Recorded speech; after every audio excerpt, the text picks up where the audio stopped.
first person is Steve Grossman, right here, who is the Associate Director of the DePaul University Labor Education Center. He retired last May after over 27 years as a high school social studies teacher, and the last 23 years he was at Niles West High School. At Niles West, he was very involved in his union, serving in a variety of leadership positions. He's been president of the North Suburban Teachers Union and a member of the executive board of the Illinois Federation of Teachers since 2010. Joanna Maldonado, right here, is a proud CPS graduate. She earned a bachelor's degree in psychology at DePaul, so welcome back to DePaul. A Bachelor of Psychology at DePaul and a Master's of Arts in Teaching from National Louis University.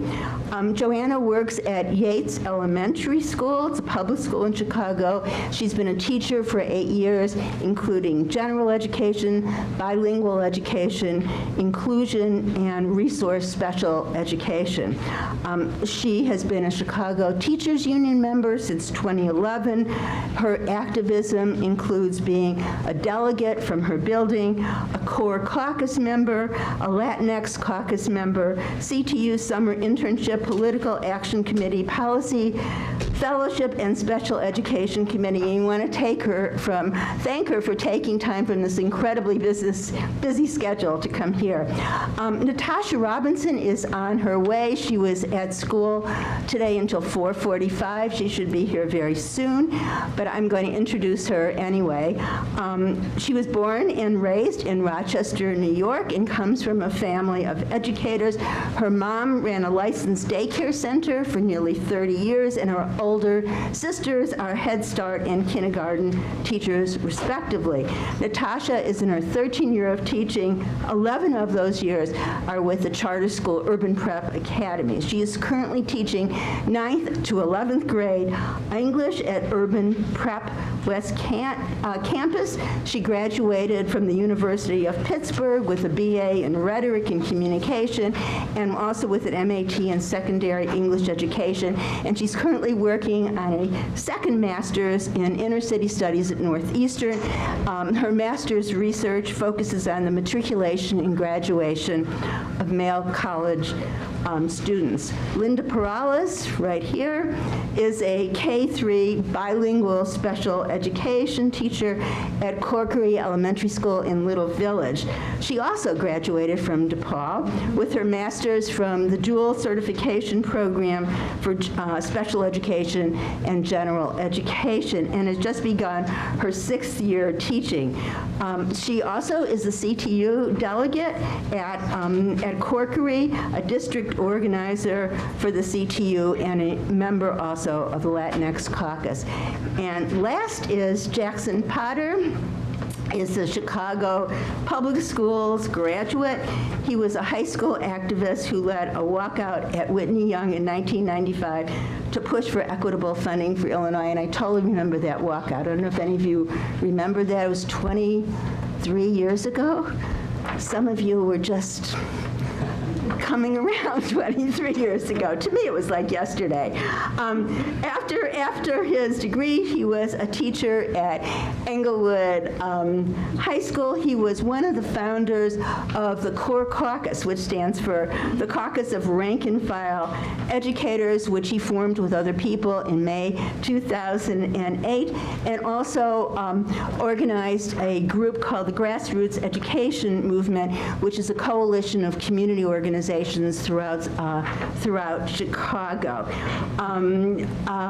In June of 2010, this Core Caucus won the election for leadership of the Chicago Teachers Union.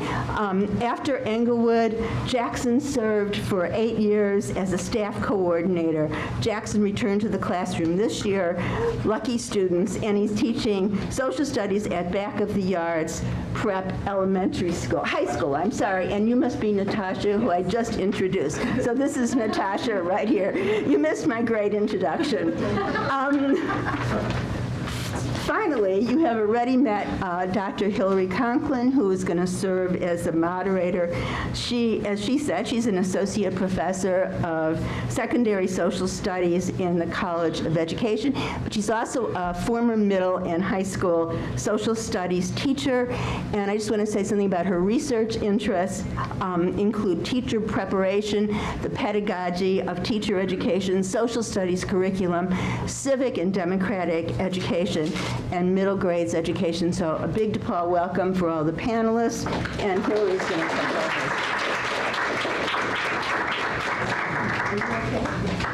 Thank you, Diane.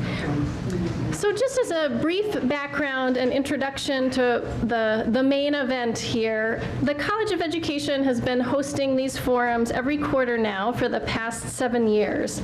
And the purpose, broadly, of these forums is to provide some professional development opportunities to explore timely topics that might not always be discussed in coursework for current DePaul students and that may be relevant to current educators. So tonight, Diane has organized for us a wonderful group of people to help us explore teachers' unions. And it's a subject that I'm sure you know has been in the news quite a bit over the past year and a big part of the national political conversation. A lot of attention was paid to the teacher strikes in recent months in West Virginia, Arizona, and Oklahoma. And this past summer, if you were following the news, the Supreme Court, in a 5-4 vote, supported the Janus decision. And that was a far-reaching verdict that is definitely going to impact teacher unions. That Supreme Court decision ended compelled union dues for public employees. For those of you who are pre-service teachers, haven't yet started out in the classroom, if you're planning to teach in a public school, you will be asked to join an affiliate of either the NEA, the National Education Association, or the AFT, the American Federation of Teachers. And many charter school teachers are also belong to unions, and there are also some private schools that are unionized as well. So this is very much an issue that is pertinent to many people in the room. So against this backdrop, our purpose this evening is to offer an informational session that's focused on teachers' unions to provide some further context for this broader conversation. So we'll start out with our introductory speaker, Steve Grossman, who's going to provide an overview and some background on unions generally, as well as teachers' unions specifically. And he's going to take about 20 minutes to do that. And then we're going to hear from our 4 classroom teachers who are here tonight so they can give us some insights on the daily experiences of being in a union from a teacher's perspective. And they're each going to have 15 minutes each. And we'll go in the order that we talked about: Joanna, Natasha, Linda, and then Jackson. And then at about 7:15, we will have 15 minutes for some questions and answers before some classes, mine included, will need to disperse. And so I do ask that we save our applause for the end so that we can hear from our speakers first and then give them a round of applause after that. So with that as a backdrop, I will turn it over to Steve Grossman. Thanks a lot, thanks. So as you just heard in the introduction, I've been charged with the task of sort of covering the nuts and bolts of what is a union, Teacher Union 101, what is a union, what do we do, and with the focus on Teachers Union. And since I've got a lot to cover in short on time, I'm just going to get right to it. So what happened? That's supposed to advance. 0. What happened? There you go. Okay, I'll have to do it that way. So, what is a union? I don't know if you can read that, but there's just a definition we can work off of. A union is a group that's formed when workers decide to organize in a workplace to provide themselves with a greater voice in determining their wages, hours, and working conditions. That's basically what a union is. It's workers coming together to have a voice. While we're kind of digesting that, I'm going to be going over the nuts and bolts of what a union is and what a union does. Along the way, I'm going to address I'm going to dispel certain myths about unions. I'll admit up front that my referring to these as myths is a bit of a value statement, because to me they're myths. To others, they are sort of, negatives about unions, cons, what's wrong with unions, and I'll be addressing those along the way. So to start right away with one of the myths of unions, and I'm speaking particularly of teachers' unions, is that unions are this outside force, outsiders that come in and are kind of rabble-rousers and disrupt things in the workplace, and who needs those people? Everything is going along just fine. The reason I said it's a myth is it's just not the way things work in a union. In any workplace, whether you're, a pipe fitter, a teamster, or a teacher, the union is the workers. A union forms because a majority of workers at some point choose to form a union and to organize, and workers always have a choice to join or to not join a union. Closed shops where you don't get a job unless you join the union have been outlawed in the United States since 1947. So it's a choice that people make, and the union is the workers, and it's particularly so in teachers' unions. For those of you who are pre-service and are planning a career in teaching, Illinois is a little unusual. We have somewhere around 900 school districts in Illinois, which means a lot of small districts, of small teacher unions. You may end up in a place, I have some unions in my local that are, one school representing 55 teachers. The point is that the teachers are the union is the teachers. I served in union leadership for 20 years at Niles West while teaching full-time there in the social studies department, and then after school, me and a bunch of other colleagues did whatever needed to be done to serve in union leadership, just like other people coach sports or run clubs and activities. Almost everyone in teaching is doing something else outside of the classroom to give to the community of the school you work in, and being involved in the union is one of them. So it's not this outside entity, it's one and the same. So that's what a union is, and this was already just mentioned, so I'm going to skip this because I'm short of time. When you get into the workplace, there's two different national unions, but you're not going to choose what union one you want to belong to. It's where you get hired, they're going to have a union probably there already. So I'll skip those notes. And let's talk about what a union does. The primary function of a union is to engage in what's called collective bargaining. And definition of collective bargaining, it's a process by which the employer and a duly recognized representative of the employees, that would be a union, negotiate the wages, hours, and other terms and conditions of employment in the workplace. So there's a lot going on in that sentence, and there's several slides to follow where I'm going to unpack a little bit about more specifically what do unions do and what does that mean to negotiate wages, hours, and especially terms and conditions of employment. There's quite a bit to that. But the bottom line is this: when you have a union, you have that right to negotiate wages, hours, and working conditions. Without a union, and you have no right to collectively bargain. And workers, in that case, are what we refer to as at-will employees.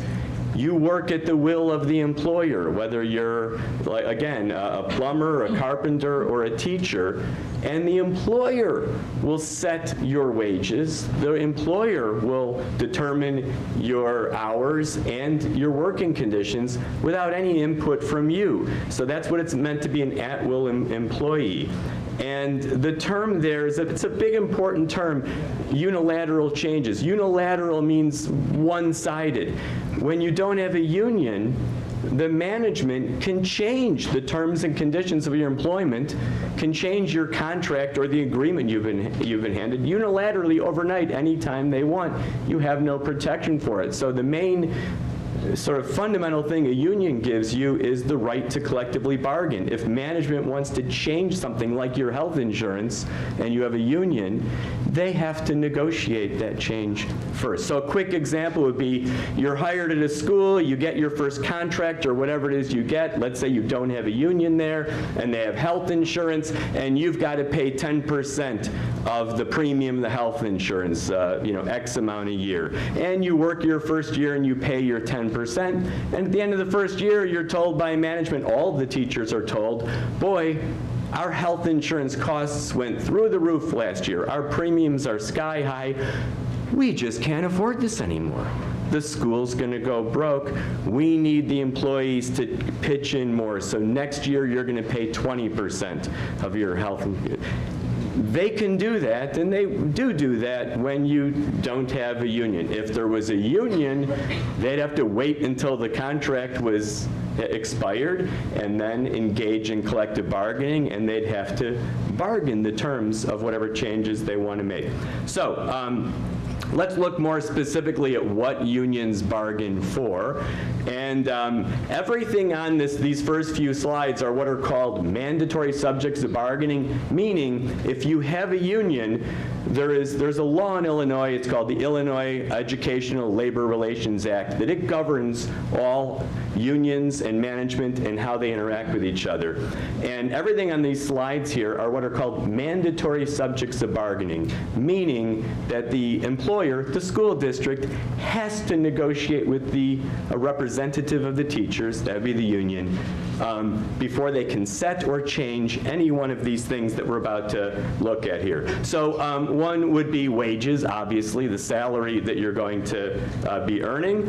And research shows, this is fairly recent research, that teachers working in a unionized school will earn on average about 22% higher wages than those without a union. And by the way, that figure, that low 20%, that's very consistent across all different kinds of workplaces, in all different trades and whatever. Where you have a union, you have higher wages. There's really no mystery to that. If workers have a seat at the table and have a voice and a chance to negotiate the terms of their contract with management, obviously it makes sense that they're going to have a chance to get better wages and better working conditions compared to if the employer has the unilateral right to set what wages are. Obviously, the chances are they'll set them lower than if you had to bargain them. Other things that we negotiate for as the union, fringe benefits, the key ones being health insurance, pension, holidays, leave time, things like that. So again, research shows that if you work in a school district represented, or in any workplace represented by a union, you're going to have better fringe benefits. So to give a couple of examples, health insurance. What does it mean to have better health insurance? Two things to look at there. One area of health insurance is what's covered. A better health insurance plan means that more health services are covered. In my contract in my school district, we have health care, we have good dental program, not all school districts have. We have orthodontics coverage in our healthcare plan, which not a lot has. So more health services covered. And the other thing about a good health insurance plan would be less out-of-pocket costs from the employee. There are all kinds of ways that health insurance plans can take money from the worker, from prescription drug co-pays, to office co-pays, to deductibles, to what you pay in your premium and how much you have to share. So when workers have a chance to negotiate for that, they tend to get a better deal for themselves. And people in union workforces tend to have better health insurance, more coverage, and less out of pocket from the employee. Hours. What are the length of your classes? How long are your classes going to be? How long is your school day going to be? How many days are going to be in your school year? Once again, with a teachers union, that's negotiated at the table. Without a union, that's set by management. Are you going to have a lunchtime at your workplace? Are you going to have a dedicated time to do your work? Are you going to have prep time? Are you going to have office time? Look, for those of you who are looking forward to a career in teaching, those of you who are already teachers, you know this, your time is so precious. Yes, the time you spend in front of your students is the most important part of the day, but it's not the only part of the day. You need time to prepare your lessons. You need time to grade your papers. You need time to meet with students, to talk to parents, to collaborate with colleagues.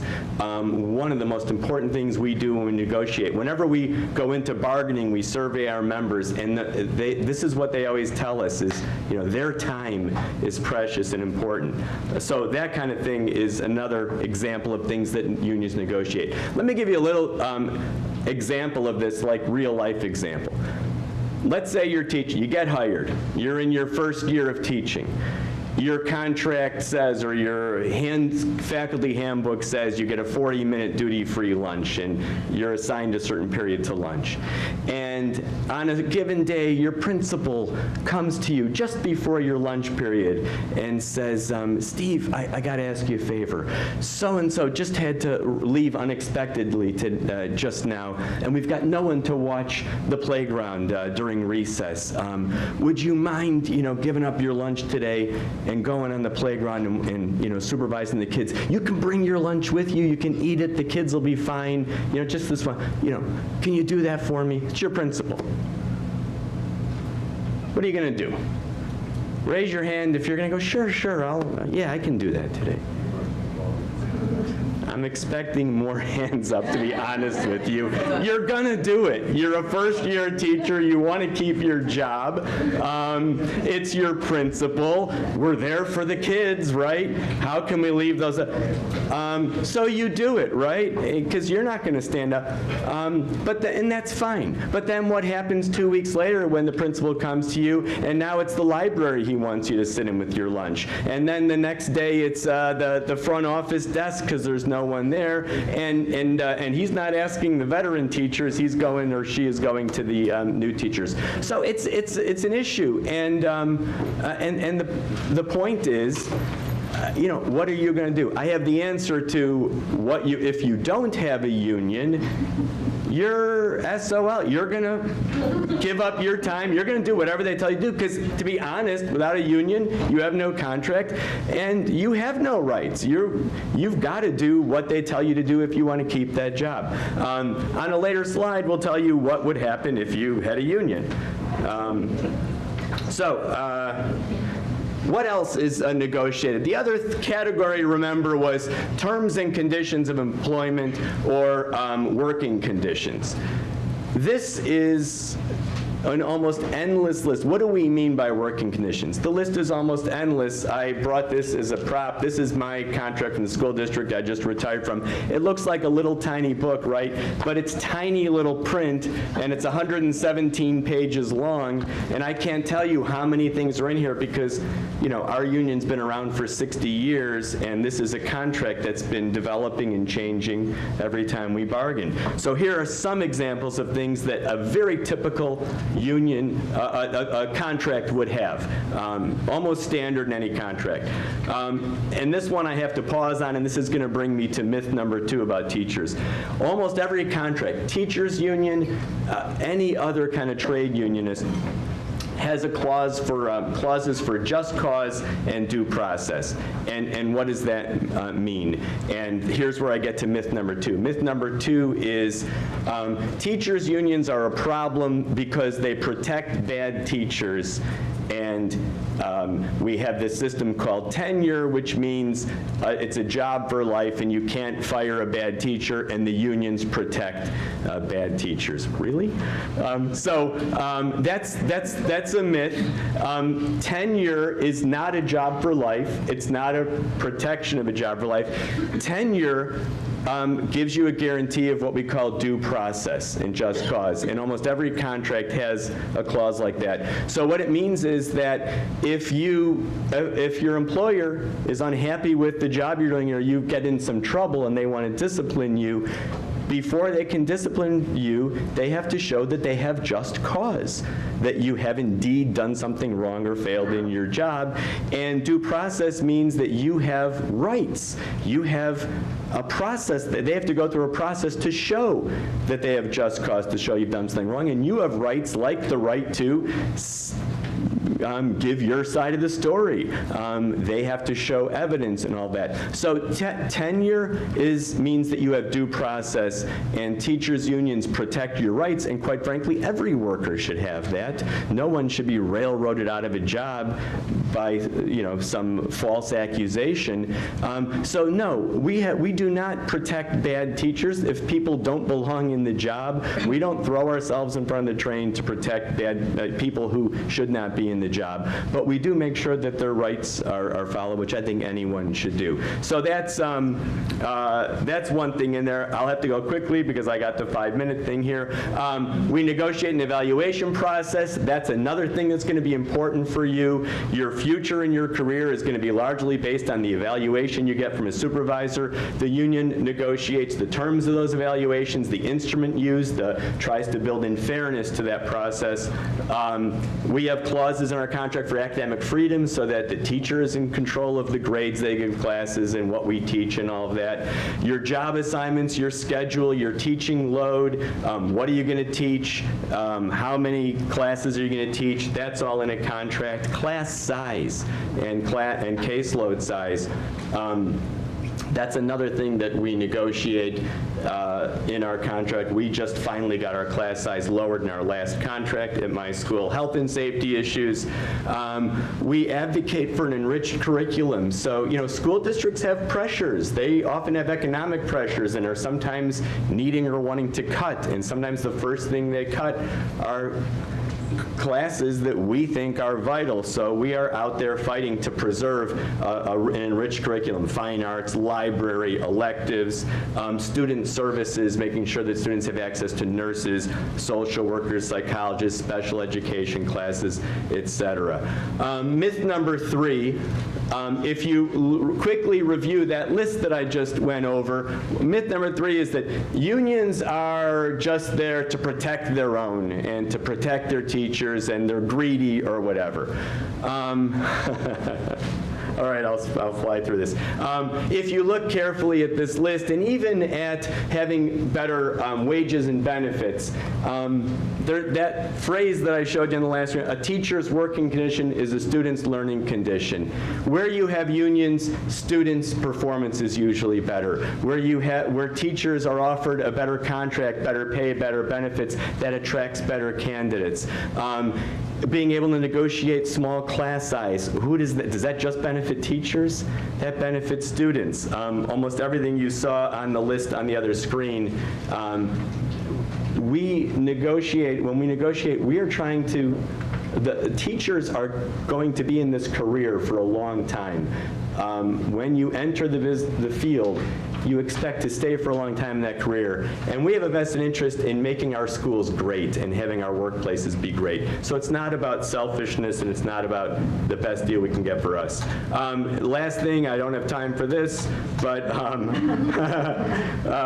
unions do other things besides negotiating contracts. Once a contract's been negotiated, you have to defend the contract. So now go back to that story of the principal who's not letting people have their free time. If you have a union, you have a procedure called a grievance procedure where you file a grievance and you defend the contract, and that grievance can go to an arbitrator who can defend it. So you have a way of protecting the rights that are in the contract that you don't have if you don't have a union. A union represents the workers. A union gives people voice in the workplace, an orderly system for solving problems, provide employee training and professional development. The best professional development you'll get as a teacher are some of the things that your coworkers offer you and your national and statewide unions offer. And last thing, and I'm done, unions also provide a benefit to society because on a larger scale, when you join a union, you're not going to be aware of this, but you're joining a broader labor movement. And that movement advocates for these things that I have on the screen here. And some of my colleagues who are following me are going to be touching on some of these issues. issues, social justice, fair taxation. So your union is a voice in the world for that kind of thing too. So that's that. I can turn this off now, right?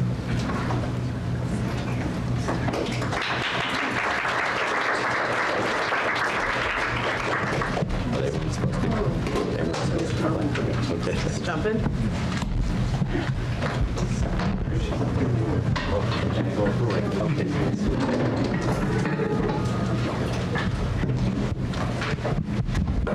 I should have touched that. I should have touched it. I'm gonna leave it alone. All right, can everybody hear me? Yeah. Okay. So my name is Joanna Maldonado. I am a middle school special ed teacher in Humboldt Park. Been there for the last 6 years. Before that, I was at a school, a turnaround school, an AUSL school on the west side that was closed. And it was closed as part of the 54 schools that were closed in 2012, and that was my first year as a delegate. And only my second year teaching. And a little bit more background on me. When I was here, I actually was working with the America Reads tutoring program, started with some tutoring, actually tutored at the school that I'm now teaching at, and so it's come full circle, right? Did I think I would end up in teaching? Not necessarily, right? But the year was 2005, and there was a lot of teacher bashing going on, and there was a lot of what is wrong with the system and how do we fix this. And so I was lucky enough as a student, a Chicago public student that went to Lane Tech, that went to a diverse elementary school, but my cousins didn't have the same education that I did, and the schools weren't the same, so I couldn't really understand. At the time, I wanted to go to law school. After DePaul, my senior year, I took the LSAT, I was gonna go to law school, and realized that was a Band-Aid. So I said, well, why not teaching? And Dolores Etter, who was my mentor, who worked here for a really long time, said, I think you'd be great at it. And she was a retired principal. So that's how I got into AUSL and began my teaching career. And so I drank the Kool-Aid, and I poured in more sugar, and I thought that I, was God's gift to earth, and teaching was gonna solve it all, right? And quickly learned, right, that education can change people's lives. Education is what makes the world go round. But to say that test scores and attendance is what's going to change children's lives was not the answer. And what I also knew was that we were dispensable under AUSL. They invested a lot of time and energy and money into training me, but once I became a teacher, it wasn't a profession that I felt had value, a profession that I felt had longevity, and the way that my fellow teachers were not being coached in a way where they were going to get trained to stay in this career for life. And so I knew right away there was a problem in this model, and if students wanted to leave who were misbehaving, they didn't care. And I'm like, but I thought we were here to change the system, right? And so you fast forward, and then the strike comes, and I see the lack of investment from AUSL, the fact that they don't hold meetings for these school closures. They're telling us to just let it happen, go find another job. That just showed me a lot.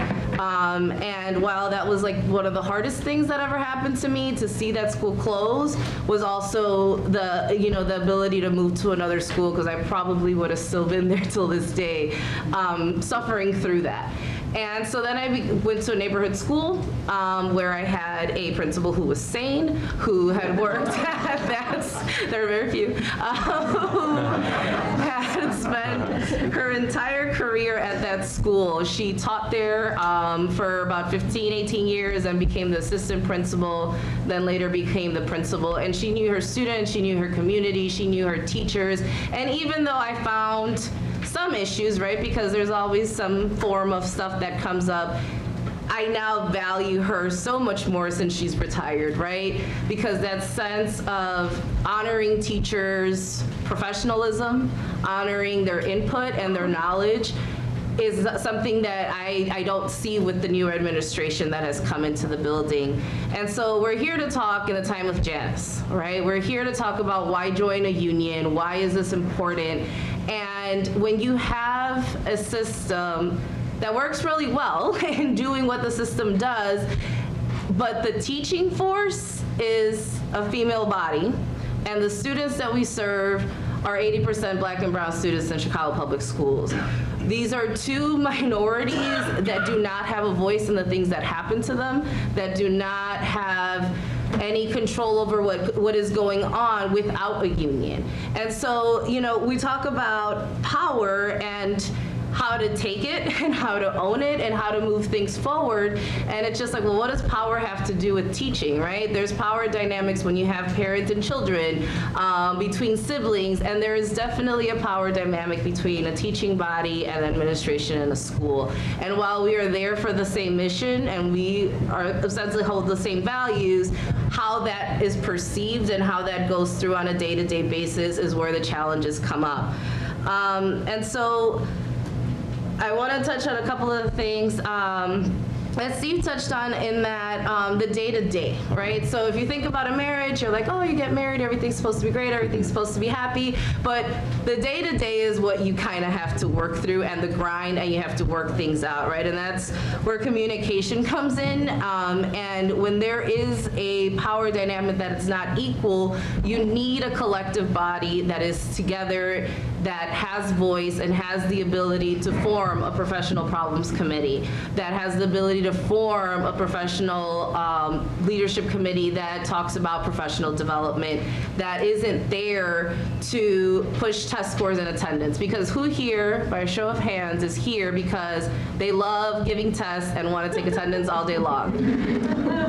Okay, so we're on the same page.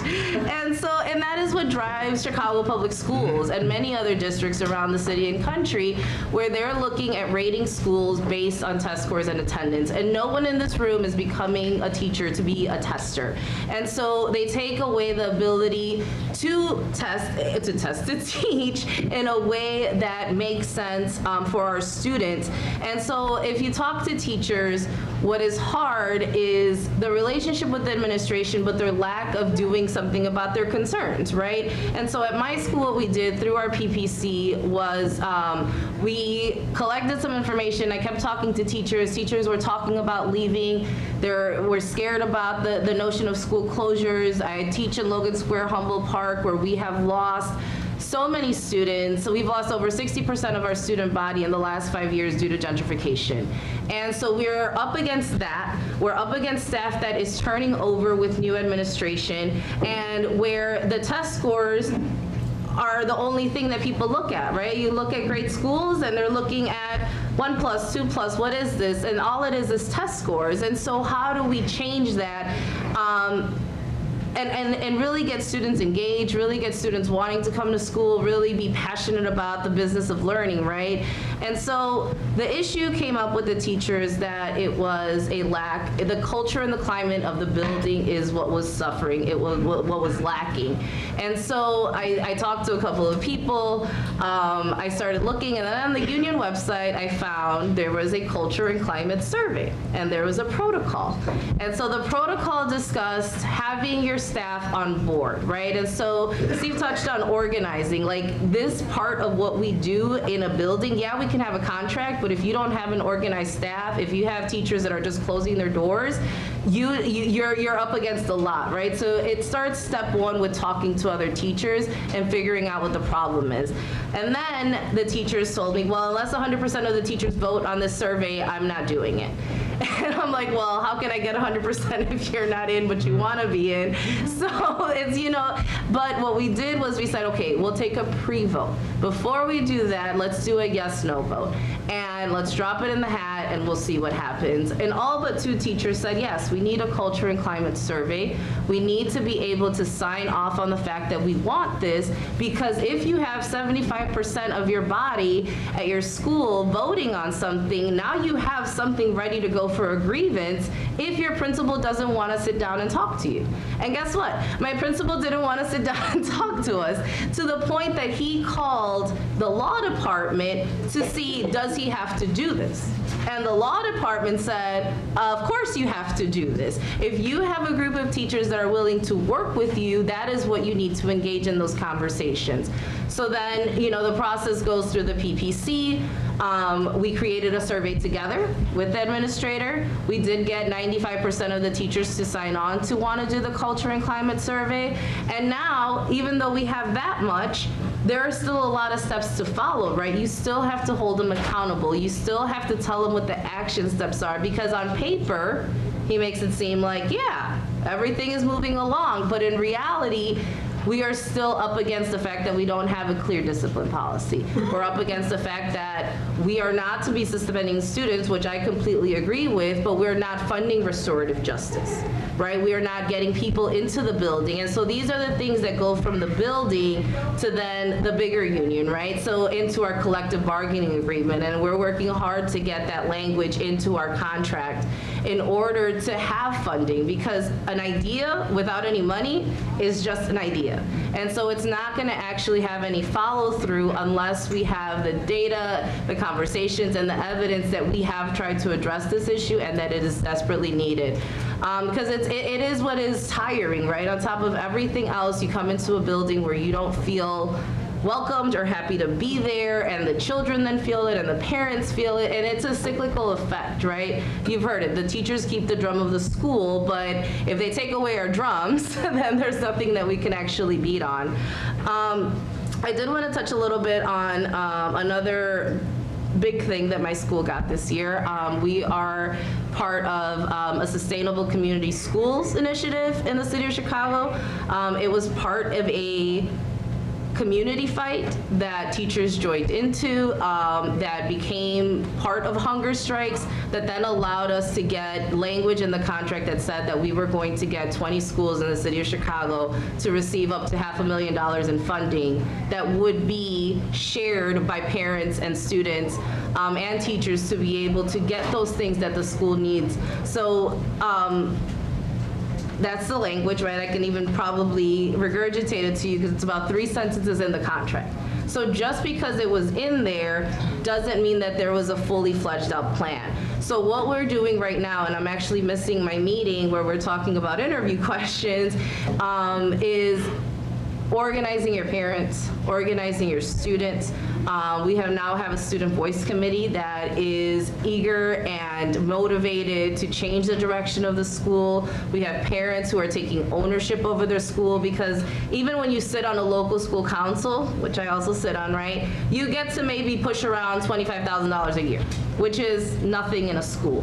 So we're talking at our school, we received $420,000 to get after school programming, wraparound services, positions that we might need, the power to really have those discussions about what the school really needs and have an actual equal voice and vote at the table. And so that is hard work, it is union work, but it is all possible when you are able to organize around these issues. And so as part of both things, what we are really also working on at our school is restorative justice. As someone who is a Peace Circle keeper who understands that teaching is not about teaching a test, it is not about just making sure that the kids are there, it's about also teaching them traditions in which they know how to deal with the world, right? And deal with each other, interpersonal relationships, ability to problem solve, and ability to be in community with one another so that we can address these bigger root causes. Because on the surface, we're all teaching, and we're all teaching really hard and a lot, right? And for long hours. But if we don't get to the fundamentals, to the root issues of why the system and the cycle keeps continuing, we're never going to get to those root issues that really makes working in schools and a student in our schools an enjoyable experience, that they can just continue to develop that culture of learning and developing themselves. So none of this is going to happen if you go and become a teacher and you close your door and you just say, I can tough it out, I don't know why people are complaining, I'm fine, let's just get through it. Because that is not what teaching or working in any environment should be like. And so in order to actually have a voice in our workplace, to get the things that are important to us and to our students on the ground, we need to be able to join up together, have those whether it's a Friday morning, meeting in the teacher's lounge, or Friday afternoon adult beverages, somewhere where you have a space to talk about what's really going on in the building and putting your heads together about what we're going to do to change that.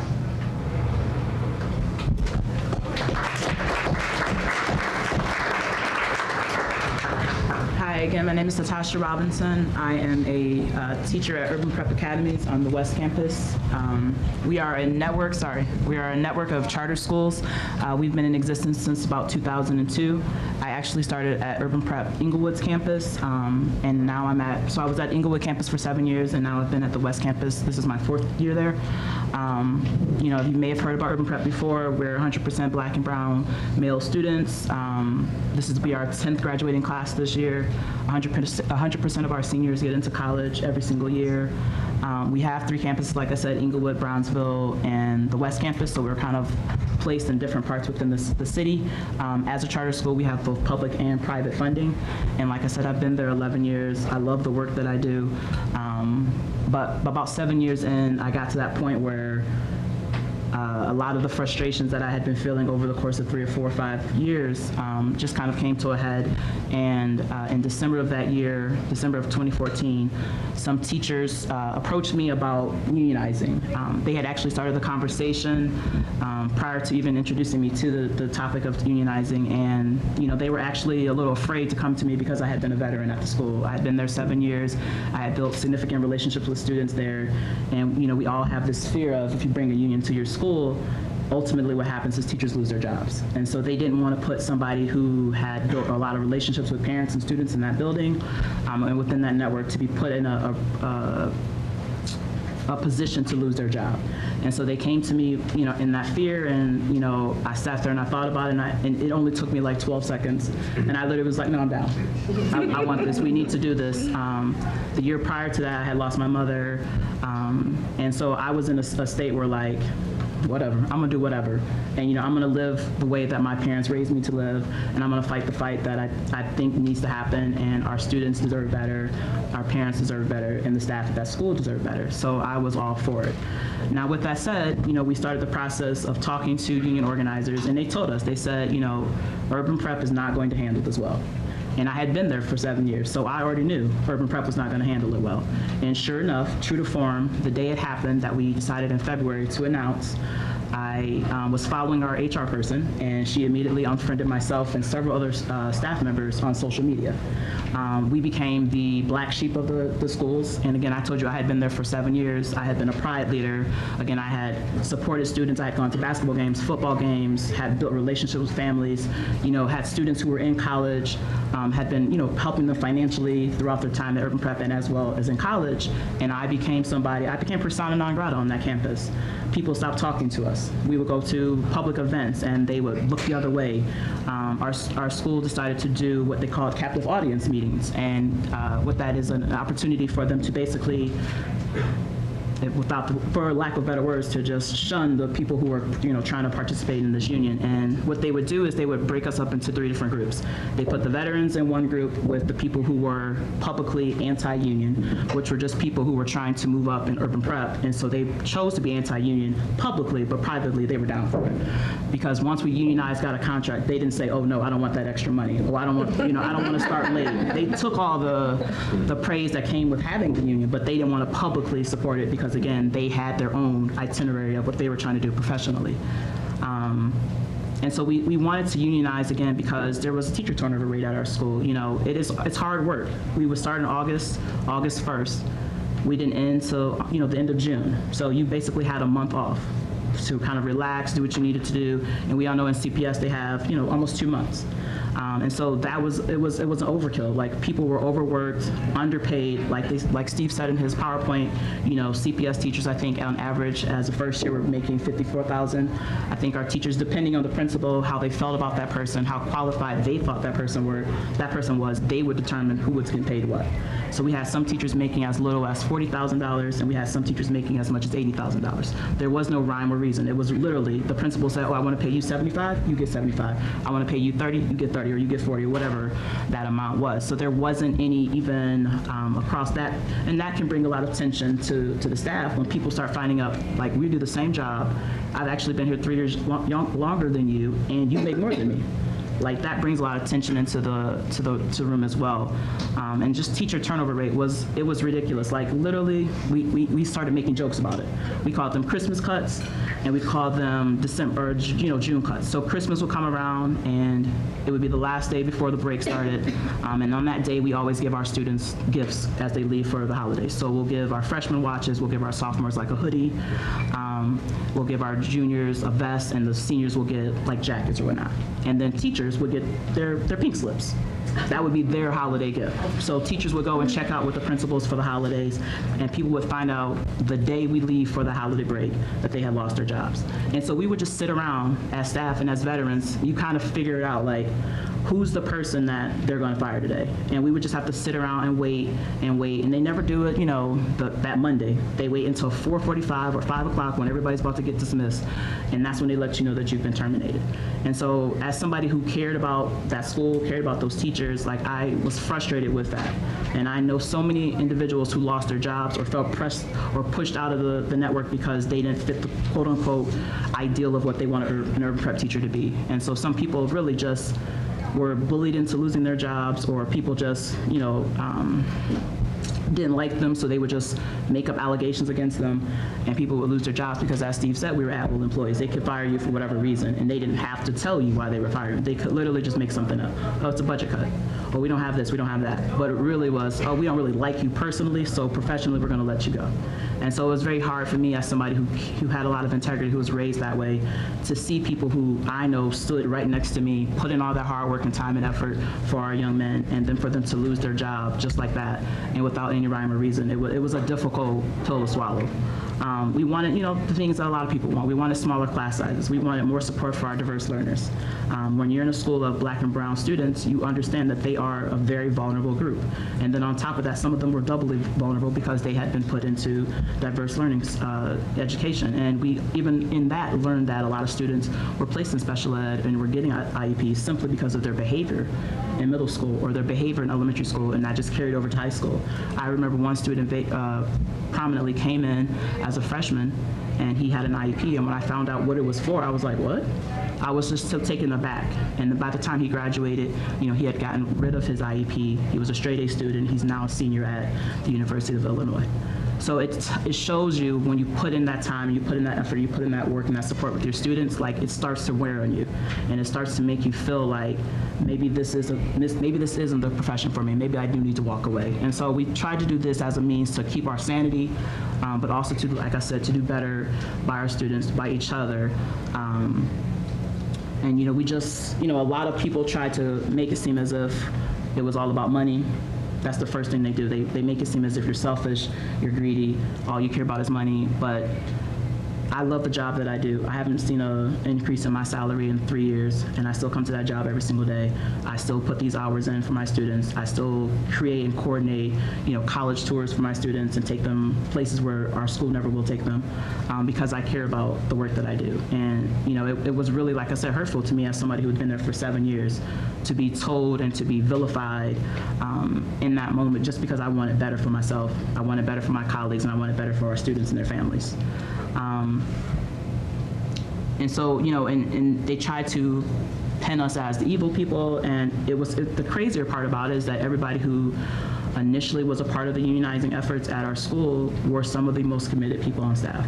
Because the people, again, who didn't do anything, the people who kind of were just collecting a paycheck, who were friends or cronies with administration, they weren't doing anything. They weren't arguing against, because they were getting paid to do nothing. Whereas those of us who were seeing the effects of having to do our job plus someone else's job, we were the ones putting our necks on the line because we wanted it to be better. But we were fighting, unfortunately, against a system that didn't really want what we wanted. And so at the end of that year, 19 teachers were terminated. I was one of those teachers. I had put in, like I said, 7 years, This is the first time I've talked about it publicly since that. I lost my job and I was devastated. And the day after I was terminated, because I was one of those June fires, I had to do a checkout meeting with my principals. And to say that I worked at that institution for 7 years, and all he did when I came into that office was pass me a sheet of paper and say, we're going to have to end our connection together, had me sign a piece of paper, and that was it. For 7 years, I gave my heart and soul to that organization, and just like that, sign a sheet of paper and go about your business. And so the next day, it was the wedding of one of my coworkers. And so I had to go to a wedding with all of my friends and not try to make her special day about me having been terminated the day before. I literally pretended like it didn't happen because I didn't want to put that negativity in that space. And so the next day, I think I went home because I'm from New York State. So I had gone home, and I had about 4 or 5 students. They decided they were just so mad. They organized, our union was amazing through this time. They organized an event at the school where 4 or 5 students got up in front of the administrators and spoke about how much of an impact I had on their lives. And I wasn't there, but my colleagues were calling me and telling me what happened. And to know that these young men had seen my example of doing what was right and stuck their neck out for me because they were sophomores, so they were going to come back that next school year, and they could have had a target on their back for fighting for me, but they didn't care. They saw my example and they were led by that example and stood up and advocated for me. I still was not given my job back in that moment, in that space, so I actually ended up going to another charter school. And then about November, December, I got a call from the union saying that they had started the process of suing Urban Prep. And so when it was all said and done, all 19 of us that were fired that year were given severance packages of some sort, back pay, and myself and another teacher who was also a veteran teacher at the network were given our jobs back. Of course, they wouldn't let me go back to my original campus because they had to stick it to me somehow. So even though I had built relationships with these students, I had students who were about to be juniors, and I was going to be their pride leader, and I was really excited for that kind of turn, that growth. I wasn't allowed to go back and finish those last 2 years with them. And again, they know that that's something that's really important to me because I had been building relationships with students my whole time there. So I came over to West, and I'll be honest, it was hard. I was angry. And so I did not really want to commit to being a teacher at that campus and get to know those students because I had all these students at this other campus that I wanted to be around. So we would go, we would have basketball games. We have inter-network kind of competitions. And I would sit on Inglewood side at football games, basketball games, and I would cheer for my students. And the kids at West would be so mad with me because they'd be like, how you work at West and you over there working for Inglewood? I said, well, these are my kids. And they're like, no, we're your kids. I was like, you're right, but those are my kids. So they finally graduated in 2018. So now I'm officially just West. And these guys, they have taught me a lot about perseverance and learning that people are going to do and say things to you, but you just have to be able to just persevere. And so at first I didn't want to be at West, but now I love it. The kids and I are very close. My class is about to graduate in June, and they're like, you have to retire after we graduate. And I'm like, love you, but, so, they came to me last February, and they were like, hey, Ms. Robinson, we want to do this tour. We haven't really gone to any colleges, so I coordinated a tour. We took them to Atlanta. They went to Morehouse, Clark Atlanta, and then they came back, and then they harassed me again. So we went to DC in October. They're still harassing me to do another trip. So I realized that I have to just kind of do my job. And a lot of being a teacher, whether you're at a unionized school or an ununionized school, you have to realize that the students come first. And there are going to be some days where you're going to be challenged. There are going to be some days where you're going to get up. You don't want to get up and go to that job. But if you put those students first and every decision that you make is for them, there's a lot of things that you have to deal with that you don't want to deal with, but you will because of those students. Now we have a contract. We're about to actually be done with our first contract in November. We have an actual teacher evaluation process now at our school, whereas before they could just willy-nilly fire you. Now they have to prove that you deserve to be fired. And it's no longer that, like you said, of protecting the bad teachers, because again, it wasn't the bad teachers that wanted a union, it was the good teachers. We wanted it to be equitable. We wanted everybody to have a fair share, to keep their position, and not to just decide, I don't like you, so I'm gonna fire you. You actually have to prove that I'm doing a disservice to your school in order to get rid of me. We don't start, like I said, the 1st of August anymore. We start the last week of August. We start around the same time CPS teachers start. We end the 2nd week of June. Again, it used to be we wouldn't end until the end of June. We used to have to be at school at 8 o'clock and we have to go to 5. It's now 8:15 to 4:45, so yay, we got 30 minutes. We have a salary schedule. It's nowhere near CPS's.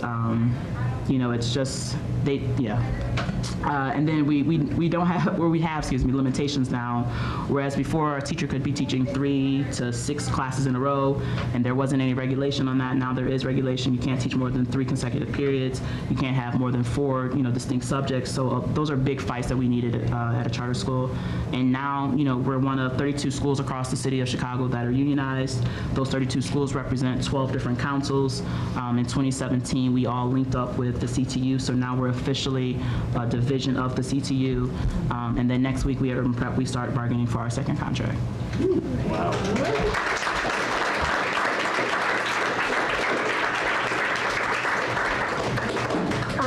So hi everyone, my name is Linda Perales. I'm a special education teacher, kinder 1st, 2nd, and 3rd grade at Corcoran Little Village. Kind of just to start off, I went to CPS grammar school, CPS high school, and my plan was to do education when I got to college, but I was the first person in my family to go to college, and it got really hard. I didn't really know what I was doing, so I ended up not graduating with education. I graduated with sociology in undergrad. Then after undergrad, I worked at a nonprofit, and truly, I didn't know anything about unions. Back then, I didn't know anything about unions when I worked at the nonprofit. My hours were 9 to 9, so, like 4 days a week. So clearly I didn't know anything about unions. During my time at the nonprofit,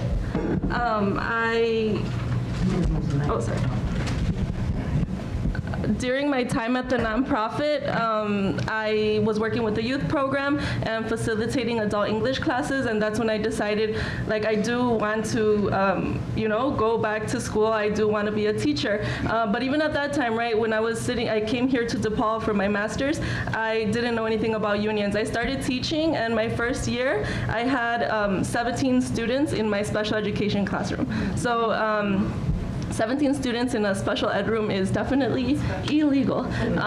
So that should not have been happening. The delegate at the time at my school, so just if you don't know anything about unions like I did, the delegate represents like the teachers at the school, was not very active at the time. So I really didn't know, like, oh, I could go to my delegate and bring this up. Like, I'm not supposed to have 17 students in my classroom.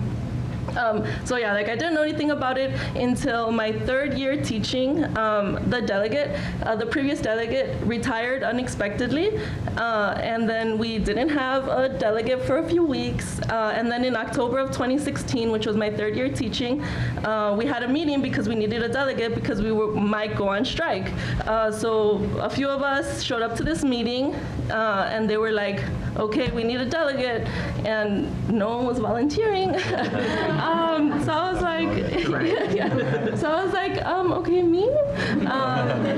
So that's how I became the delegate at my school. And I was like thrown right into it, right? We were almost gonna go on strike, had to like decide on strike captains, make phone trees, make posters, make banners, like all this stuff, like jumping right in, preparing to possibly go on strike. We didn't go on strike, but that's like where my union activism began. And kind of to bring it back to how it impacts like individual teachers. At my school, we started the PPC, which stands for the Professional Problems Committee, and that is a committee of 3 to 5 members that meets with the principal to discuss violations to the contract. From a teacher that was on my PPC, she's been at the school for 13 plus years, and she said, we've never had a PPC at this school. So it was definitely like a shift in the school as well. Like, oh, the previous delegate was not very active. now a PPC is starting. So it's definitely about addressing like the mindset of the staff at your school, your administration's mindset. It's a lot. But so through that PPC, you address issues that are violations to the contract. And some of the things that we have addressed, like through the PPC at my school, for example, we've talked about a class coverage list. So sometimes teachers are absent and you don't get substitutes. So then they pull, what we call at my school encore teachers, the art teacher, the gym teacher, sometimes special ed teachers get pulled to be subs for that day, or paraprofessionals who are supposed to be providing services to a special ed student get pulled to cover for the teachers that are absent, but this is a violation of the contract. So we brought this up in my PPC and we made a class coverage list, right? Everyone that is basically certified to teach and is not in front of a classroom should be pulled before anyone else is pulled. So we were able to address that at my school, and it was like a direct impact on, like the daily goings on at my school.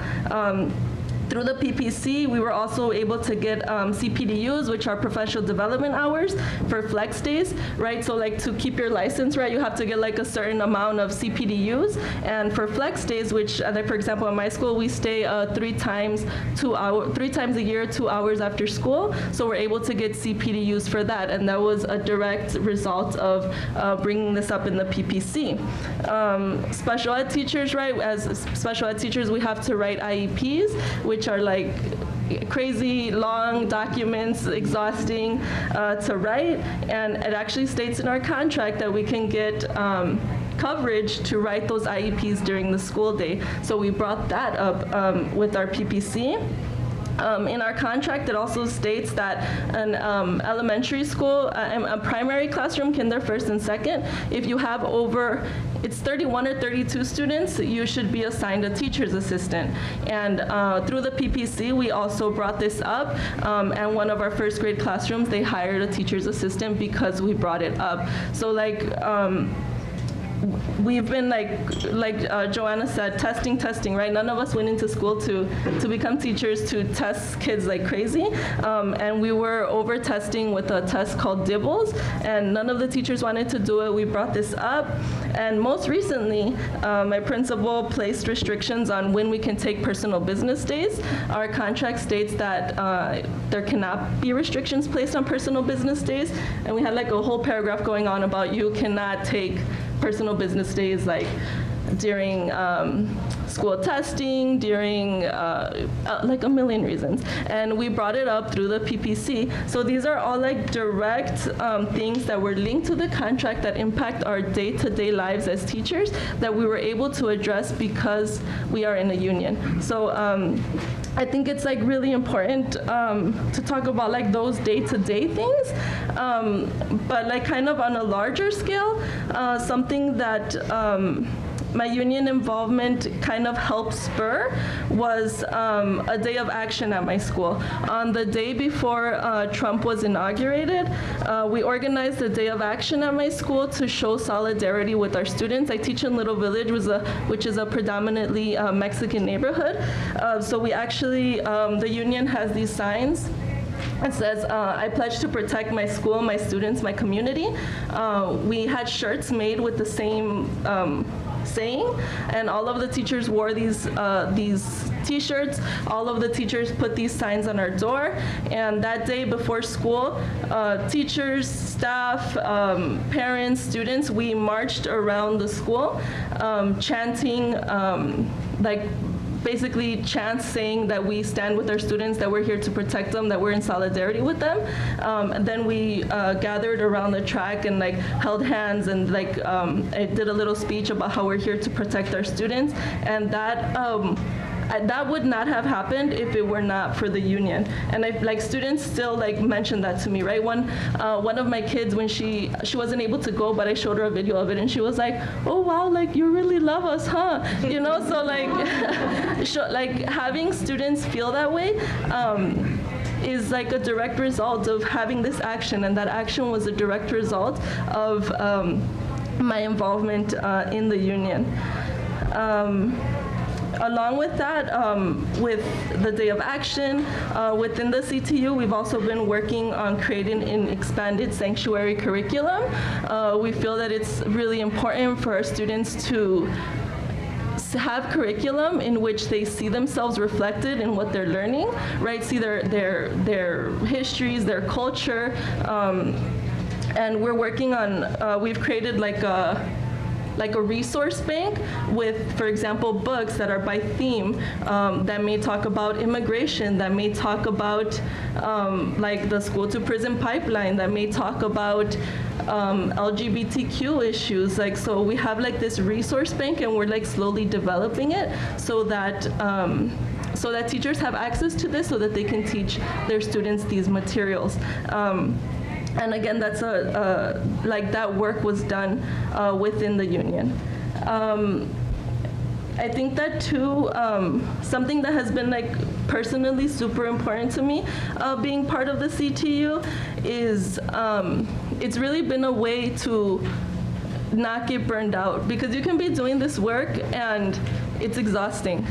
You get tired, you're like, right? Like, you feel sometimes like you're the only one experiencing this. You're the only one that is just like so stressed, you can't even breathe, you can't even go to the bathroom, like you're just exhausted. But within the CTU, I've been part of the Latinx caucus, and it's a group of Latinx educators. We meet on a monthly basis, and we have like education-based initiatives, action-based initiatives, and the education-based initiatives right now has been like around bilingual ed.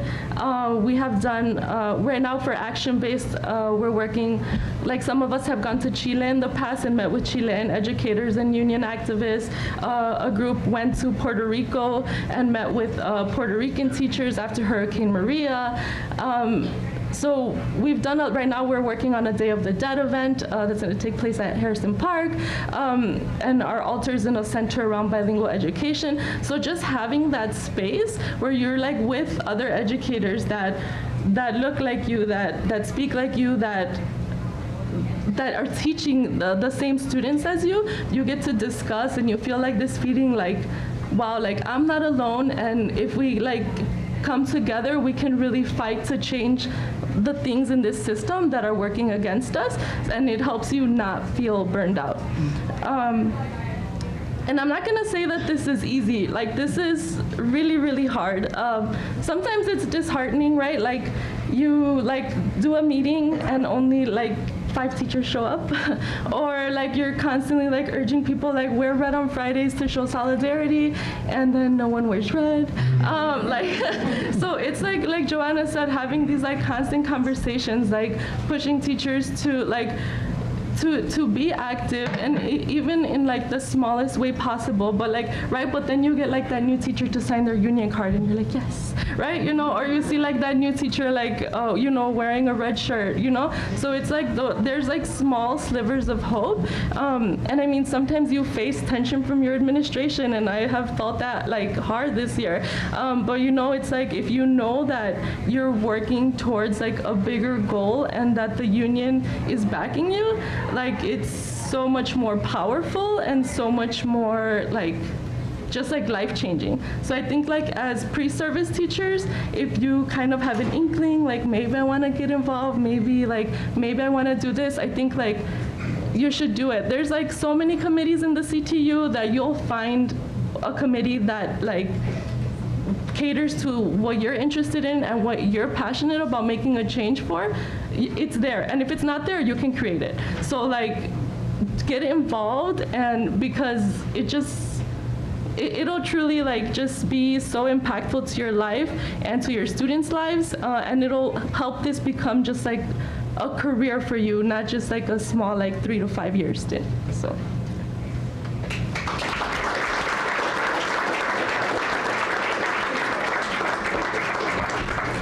I'm going to turn this on. You know, it's just, I'm going to use images, so unless it's shining in your face, you guys can stay put.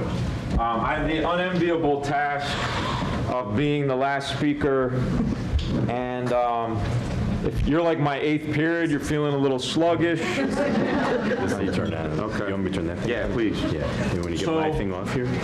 Yeah. So, you know, we're at an institution. Okay. All right, then, well, then I'll have to wait. Yes, to do this. So, yeah, you got it. You already got something. I got it. Yeah. Well, there we go.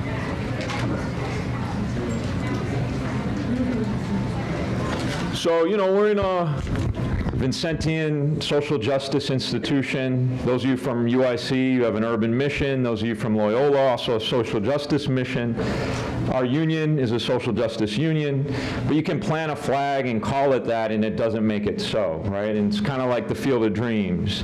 You can say we'll build it and they will come, but if you don't actually do the work and reach out to people and advance a vision and be a champion of pursuing broader social goals and aspirations, then it doesn't mean anything. It's just words on a sheet of paper. And so I wanted to just suggest, I taught at Englewood High School, 02 to roughly 07, 08 school year. At Englewood, you know, prior to when Natasha was teaching in the building. And what I found is, you know, we had about 700 students when I started working there, all African American, all low income. And it was a very destabilized moment. The star basketball player had been murdered on school grounds right before I arrived. I took over from like a veteran, you know, 6'3" black educator who mentored me, but you know, it was like a rookie pitcher giving up grand slams every inning, taking over for that guy, who was widely respected, had gone to Englewood High School in the 60s when it had become all black. And at that point, the school had 3,000 students and one, you know, security guard on the first floor to allow students in and out while they were on off-campus lunch. By the time I'm teaching at Englewood, we have 16 security guards for these 700, 800 students, 2 full-time police officers, a sophisticated camera system paid for by anti-poverty dollars that can circumnavigate the block, metal detectors, and Arnie Duncan, a few years later in 05, calls it a culture of failure and begins to phase out and close the building. So who's to blame? Was it the teachers that suddenly kind of miraculously decided to stop caring for those students, and so the test scores plummeted? You know, was it the students themselves or their families who sort of pulled the plug on interest in education? Or was there something else going on in the society that transformed the community, destabilized it, inflicted institutional racism and neglect?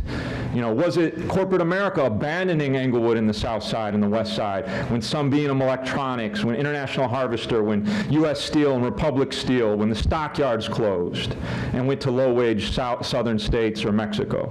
Might that have something to do with it when all those union jobs left town? So, you know, when we talk about social justice unionism, we're really talking about the society at large. And what are we going to do about the problems that we see? And how do those then start to inflict themselves in our classrooms, in our workspaces, on the street, in our students' lives, away from school? And do we have to pay attention to that and worry about it? And so, you know, when we talk about CTU Local 1 that, you know, Mr. Grossman, Steve Grossman was talking about, we're talking about Margaret Haley. We're talking about the first American Federation of Teacher Union of teachers in the country, in the history, in the late 19th century. And what was Margaret Haley dealing with? She was dealing with schools that were overcrowded, that had cholera in the water supply, that had, you know, 50 students in a class, where teachers had payless pay days. Like, why is it that our contract has, you have to have a chalkboard or a whiteboard in it? Because there were classrooms that didn't have that. Why does the contract say you can't have more than, you know, 35 kids in a classroom, even though that happens? Because you had more than 40, you know, that number in the classroom. So the union actually got its start historically fighting for things like, let's not give diseased water to our students. let's tax the rich so that they pay their fair share and we can afford a decent education. Margaret Haley and the CFL, the Chicago Federation of Labor, at the turn of the century were fighting the corporate elite, the commercial club of the city of Chicago, which is still around. They're now they were the Marshall Fields and the Pullmans of the previous era, the robber barons. Today they're the CEOs of Walgreens and McDonald's and Boeing and Allstate. And they wanted, in the early part of the century, a two-tiered school system, one for the municipal elite and one for the working class that would push them into factory work. And Margaret Haley said, hell no, we're not doing that. If we stand for a just society, then everybody gets a shot. Everybody deserves an equal education. That was the union movement that stood on those principles.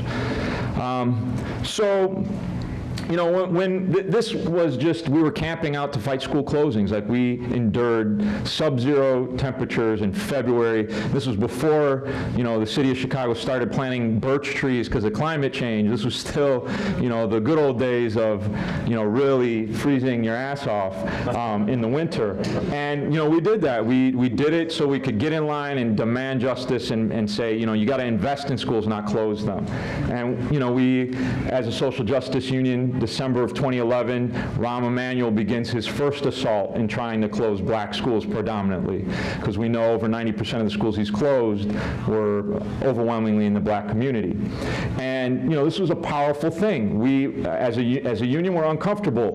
Rahm Emanuel's popularity rate was 75% at the time, or, you know, like 70% at the time. He was riding Obama's coattails. And we thought this could be a real, you know, backlash for us marching in front of his house to oppose school closings, that we're, you know, disrupting somebody's private estate. And instead, it was, you know, 800 primarily black Latino families and students, you know, holding candlelight vigils, singing civil rights songs with displaced and silent stickers on our faces. And it was beautiful, the most powerful protest I've ever participated in. And Occupy Wall Street joined us, and they didn't even throw a brick through his window. It was like a miracle, right? Not really. I do want to mention, you know, another aspect is curriculum for a social justice union. You know, we've supported that, you know, Chicago public school students should know about the Burge torture scandal. We have stood against the tragedy of Laquan McDonald and suggested that, you know, these human rights violations have to be addressed. He was a public school student. He didn't get what he needed or deserved during his time in the school system. How do we fix that? Like, what are these broader social problems that are, you know, in the fabric of the system that need to be addressed? To do the curriculum change that we need, I want to suggest that many of you should attend the Teacher for Social Justice Curriculum Fair. It's November 17th. It's at Uplift High School, 900 West Wilson. It starts at 10 a.m. That's where I learned a lot about how do I teach a constructivist approach, Deweyan principles, learning by doing, really developing the cultural competence necessary for our students to connect in the classroom. When we talk about what a social justice union does in terms of our contract, you've heard from a lot of our members already, Natasha, Linda, and Joanna, about things like supporting sanctuary schools. We're going to fight to get that in our contract during this next contract. Sustainable community schools, getting a social worker in every school, getting a librarian in every school, getting a counselor in every school, making sure, you know, that teachers have enough time to prepare their lessons. That's a huge thing. Making sure that we stop school closing. So this last contract, I think we're the first union in the country that has explicit language saying, you know, you cannot close schools willy-nilly. There has to be a really strict criteria. We got language in the contract, and, you know, Natasha could talk about this too, that says you can't keep opening charter schools. That's actually symbiotically connected to this question of school closings. And so we want to unionize charter schools so that teachers have rights that their students deserve and that they need and require to do their jobs. But we also want to stop this privatization runaway train that's destabilizing the entire system, where you reproduce administrative costs and facility costs, and all of a sudden you got a house of cards that's ready to collapse because the system can't afford it. In this last contract, we got the testing language that allows teachers to vote down excessive tests. We got grading autonomy. We got a record amount of TIF dollars. You guys know what TIFs are, tax increment financing? Reinvested back into the schools where it belongs. Because, you know, we've had situations where the Board of Trade was getting $15 million in school money so they could renovate their toilets. This is a corporation that in 2011, got $1 billion in profit. And so, you know, they want to renovate their toilets with school money? Are you kidding me? So we delivered them a golden toilet and said, give that money back. And they did, right? Because they were so ashamed. We did a bake sale for those guys. You've got a $30 million TIF fund going into a skyscraper, Wolf Point Plaza downtown, near the Merchandise Mark. You know, a real blighted area, right? That would quadruple the number of librarians in the system. And instead, this rich guy, Levy, who owns all these Let Us Entertainment restaurants, is, bankrolling his skyscraper with that stuff. Give me a break. Like, this is the injustice that we have to stand against as educators and as unionists. And AFT and NEA are doing more of this. I think, we've had good influence on them. So they've formed this Alliance to Reclaim Our Schools. I'd, encourage you to get involved. And the Alliance is saying schools across America are being underfunded in terms of Anti-Poverty Title I and the Individuals with Disabilities in Education Act that has been chronic over decades, and that billions of dollars need to be put back into schools across America, particularly in low-income communities, rural, urban, et cetera. And that the only way to do that is to tax people like DeVos and Trump, who don't pay any taxes, or we actually end up subsidizing their lifestyle in many cases. So I'd encourage, that frame as we move. And this, of course, is showing up in Arizona and, West Virginia, Kentucky, Oklahoma, but before there was a red for ed, there was a sea of red, right? So that's Arizona, but that's Chicago. Does that look familiar to you in 2012, a few years before? Is there a reason people are wearing red here and wearing red there? Rebecca Gorelli was a teacher at Talcott Elementary who got her chops on the strike lines in 2012, and then she moved to Arizona and led the strike lines in Arizona. So there's a relationship there. History is connected. And one thing we just heard is that there are Chicago charter school, unionized charter school teachers, Natasha was talking a little bit about this, that make less money than some teachers in Arizona were making when they went on that statewide strike. So as their contract campaign is heating up, I encourage you to support them and come out to rallies, because those are not acceptable salaries. What we also learned is that these teachers going on strike statewide has resulted in bigger pay increases than they've seen in 2 decades. 2 decades. So it tells you these militant actions are not only, sort of financially necessary. There's a moral purpose of restoring some of the cuts. They've been cutting education in these states for decades to pay subsidies to oil and gas companies, right? You talk about outrageous, talk about giving to the, corporate entities that deserve it the least or need it the least. On the backs of school children, right? And so there's a real moral imperative. There's a shift in the country. And they're winning political office like nobody's business. It wasn't an accident that Karen Lewis was outpolling Rahm Emanuel in 2015, right? And we're seeing that wave continue to rack up victories across the country. And, just to kind of finish off here, there's often a disconnect, right? Because we're in our classrooms and it's easy to close the door and put on tunnel vision, or we're doing our jobs, whatever those might be. And you can't, you don't have the brain space to connect it to other struggles or initiatives or the needs of people on the ground. You're just too strung out and you don't have enough time and energy, or the will isn't there. And so that's why having organization that can help, do political education, do training. So a lot of our members, after those initial marches in front of Rahm's house, and when he declared, right after our strike, in punishment for our militant action, that he was going to close the greatest number of schools in Chicago's history, people were willing to take arrests, lunch ladies, janitors, teachers, in order, and these weren't even their schools being closed, but because it was the right thing to do because of the racist attack that was in our midst. And I just want to emphasize that, that's the only way we can build a social movement that can transform the inequalities we see. Right now in Chicago, we're losing black residents. It's a reverse Great Migration, but this one's forced out of Chicago instead of welcoming in. And we see a lack of affordable housing in this city. We see gentrifying neighborhoods. Joanna's leading a march against gentrification in Logan Square, where I grew up. None of my friends could live there anymore that I grew up with. So what does that say about our moral compass as a city if we sit back, or as a union, or as a university, if we sit back and let that happen? People pushed out of this city. What happens if Amazon comes? That's going to accelerate. We're going to become the next Seattle. People are going to go to Markham and Robbins and go down South Atlanta. I'm hearing teachers say their students are leaving, like Erickson Elementary on the west side, because their families can only get Section 8 vouchers in Iowa. Rahm sat on $300 million in surplus in the CHA, paid back loans that weren't due for 25 years in the future. Why did he do that? What do you think? So if we don't take stands like this, it doesn't matter what union you belong to, it ain't going to be around that long, because we got to build solidarity across lines, across communities, across institutions, because otherwise, this country's going down a wrong path. And we can change that, but we can only do it together. Thank you.